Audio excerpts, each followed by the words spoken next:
So I decided to go deeper into this. So from that 3 months, that got stretched out to 6 years. Okay.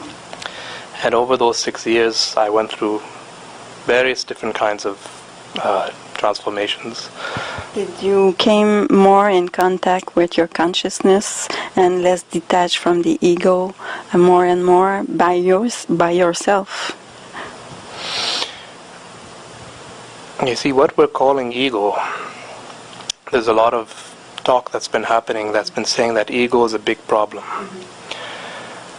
Tell me, if we did not have an ego, wouldn't it be very difficult to survive in the body? Survival in the body would be very difficult. You need a certain sense of self. So I don't see the ego as a problem, that the ego has to be just seen, understood, and integrated. The problem with a lot of people is not that they have an ego, but their ego has flooded over, the whole of life. Ego is a small part of you. To make the small part as if it's everything, now that's the problem.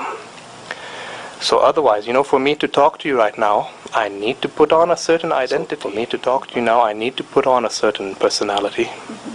But the problem that once you start mistaking this personality as if it's your true self, now that's the problem. Problem is not that we have ego, not that we have personality. The problem is mistaking these things as our true nature. And that's the meaning of the word personality.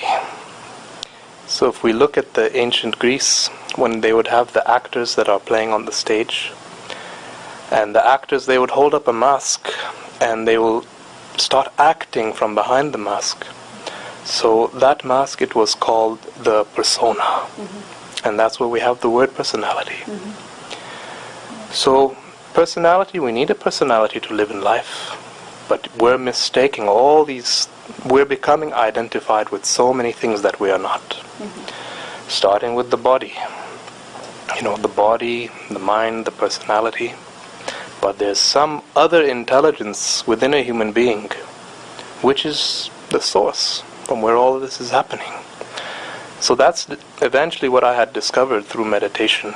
As the mind becomes more silent, as the mind becomes more still, all the false ideas that we have about ourselves, they start disappearing.